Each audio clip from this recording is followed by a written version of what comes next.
Booger Mcfarland joins us on loan from the mothership. NFL and college football analyst, won 2 Super Bowls, and you can see him throughout the day and night on SportsCenter and the specialty shows that they have. Booger, thanks for joining us. How you feeling today?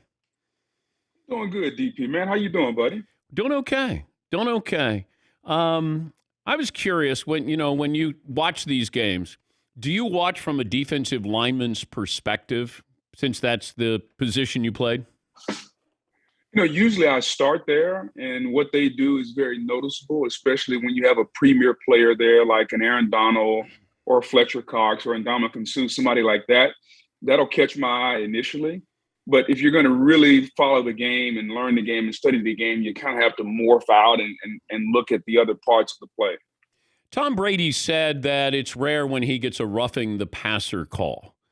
And it feels like Tom is maybe officiated different than other quarterbacks.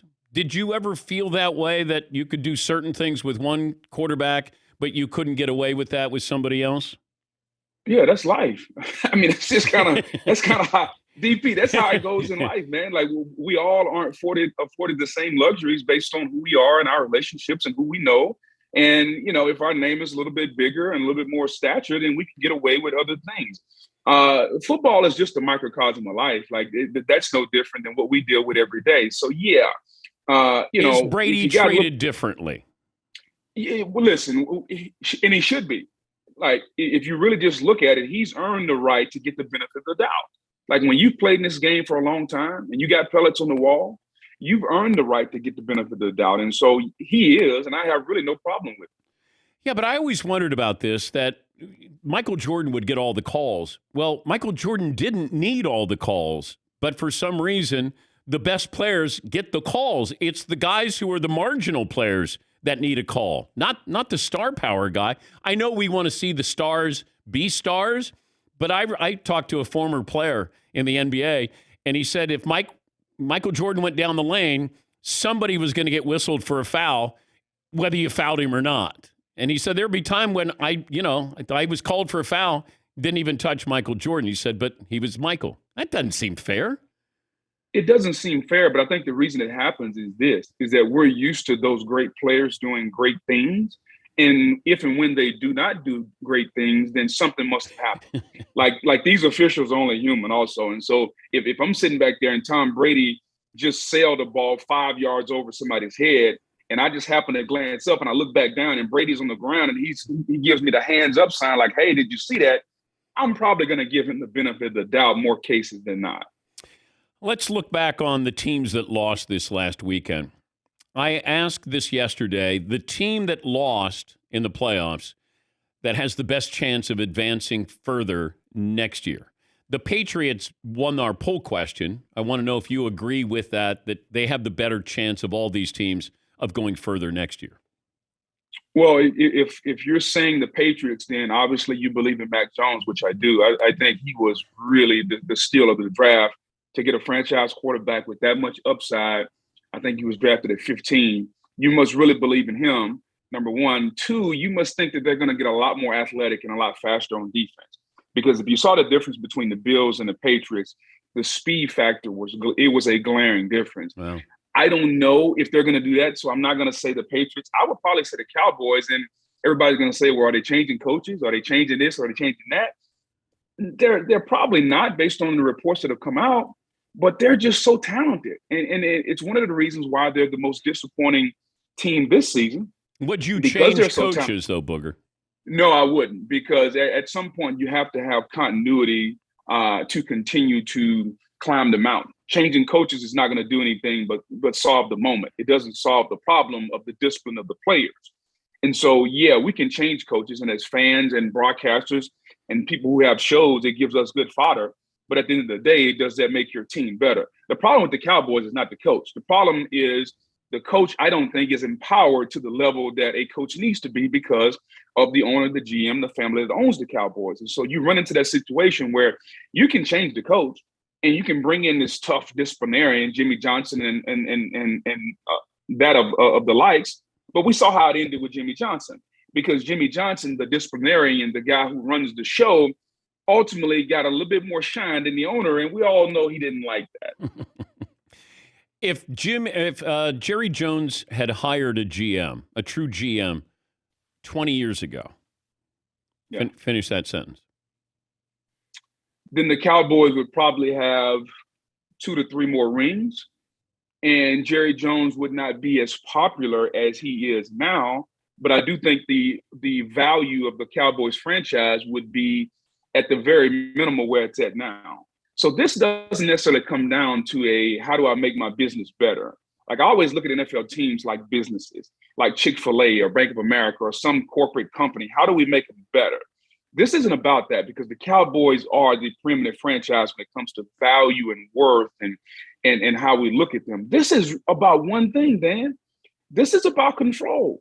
Hey, this is my team. I'm going to run it my way and do what with it how I please. And when you're a billionaire, I'm assuming I wouldn't know that. Maybe you can tell me. You get to do what it is that you like to do with your $1 billion. And Jerry's doing that. So, Dan, considering the fact that there are 2 of us on this call and one of us is a billionaire, you tell me, how do billionaires treat their money? I just keep all of it to myself.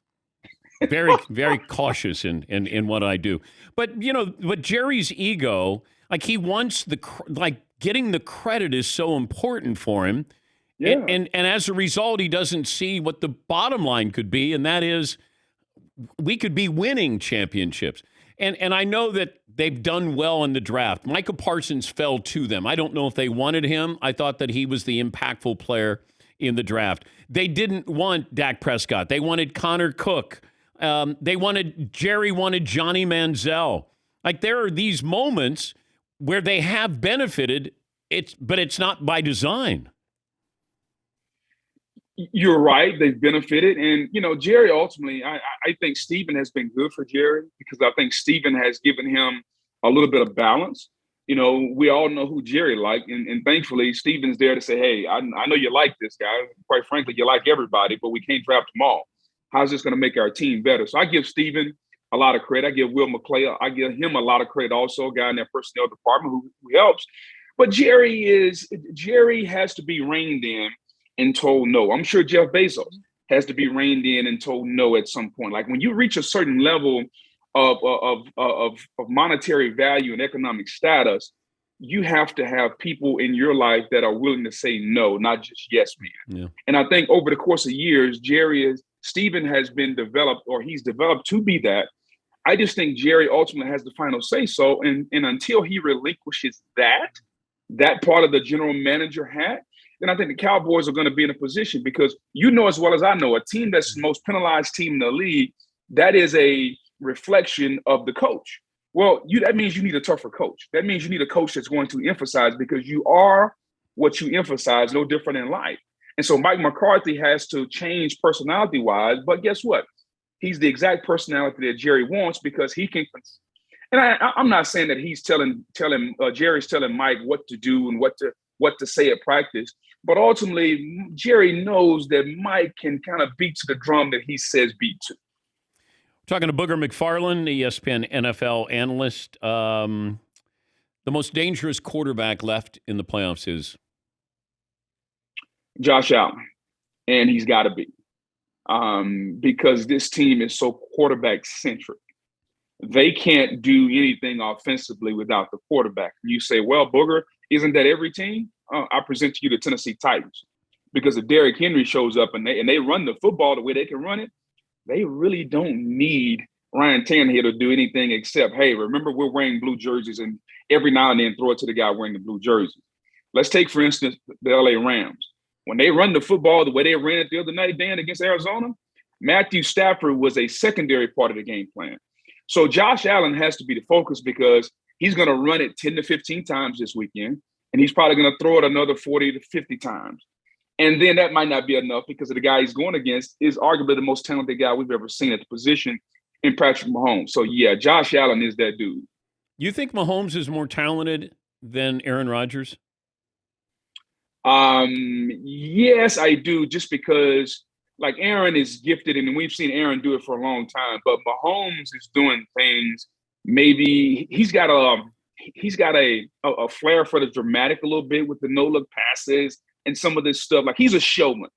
And I think that in large part will give a lot of people the same thought process when it comes to that. Like, I would put Mahomes just a little bit above Aaron, especially now. Now, Aaron at his peak, and there probably wasn't what. But right now, yeah, I think Mahomes is the most talented guy in the sport right now. Josh Allen, 29 passing touchdowns under pressure since 2020, first among all quarterbacks.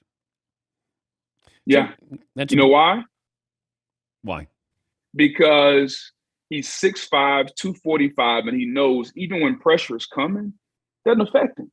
Because remember Dan, and this goes great because we just got through celebrating Big Ben and what he was and first ballot Hall of Famer.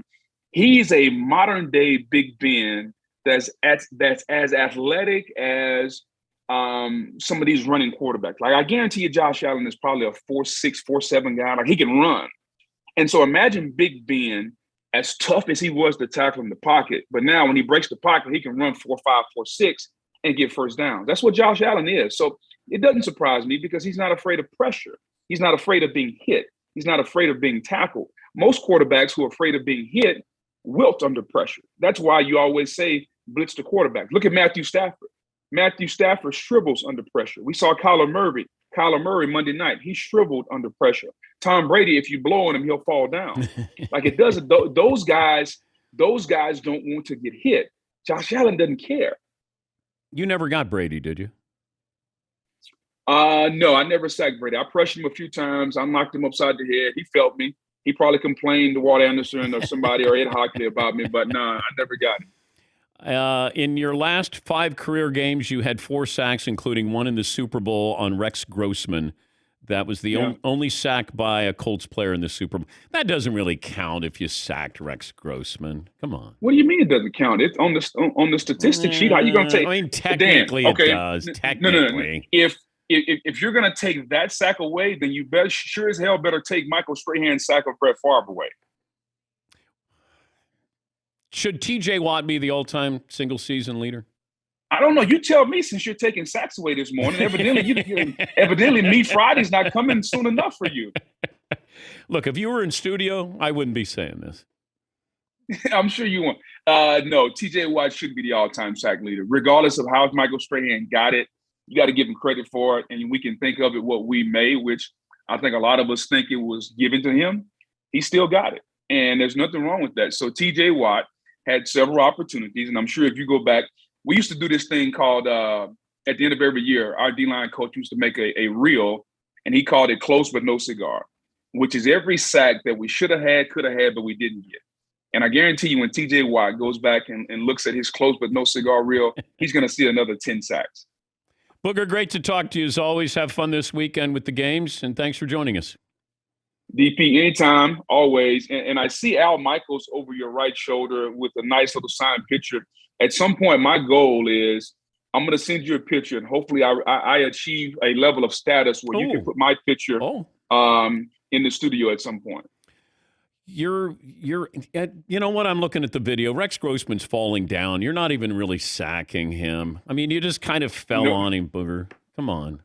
Dan, I'm going to preserve our friendship by saying goodbye now. All right. Thank you, Booger. And send me that autograph picture. That's the great Booger Mcfarland. We'll come back. Phone calls coming up next year. Dan.